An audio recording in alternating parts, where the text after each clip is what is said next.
रामकृष्ण हरी मित्रांनो, आपल्याकडे एक महेश शेट मोडक यांचा मारतंड म्हणून आदत वासरू आलं होतं. ते नाही का दाखवलं तुम्हाला पहिलवानासारखं अंग झालेलं आहे, त्याचं सगळं झालेलं, तब्येत वगैरे ओके.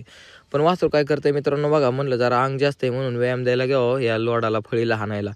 आवताला झोपलं तर शिवलाटीमध्ये टाकलं, वासरूच पुढं चाललं नाही. पुढं धरून जरी माणूस चालला तरी पण तेवढ्यापुरतं चालतंय. आणि वासरू इतकं हुशार आहे मित्रांनो की वरती बरोबर एक राऊंड चालत जातोय, ते पण बळबळ चालतोय नाही का व्यायामाला. म्हणतोय जड कामच नको. तुम्ही बघू शकता व्हिडिओमध्ये पण बळच मागणं त्याला कासऱ्याने दोरीने फाटका टाकत टाकत चालवतोय, तरी पण चालत नाही. पाखऱ्याला वाढायला लावतोय. मग इकडं आलं की बघा गोट्यापासून परत वरच जायला नको म्हणतोय, डायरेक्ट खाली बसतोय.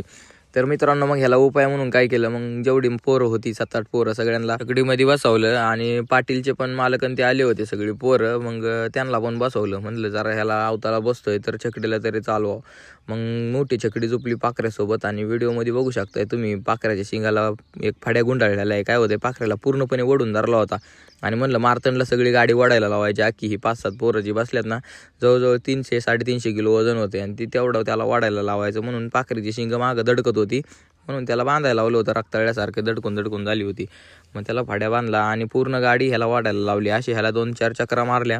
तिसऱ्या चक्रीला म्हणजे तिसऱ्या राऊंडला ना खोंड खाली येऊन बसायला लागला होता छकडीला सुद्धा. तर मित्रांनो हे सारखं करून आपण त्याला सुद्धा जागे आणणार आहे.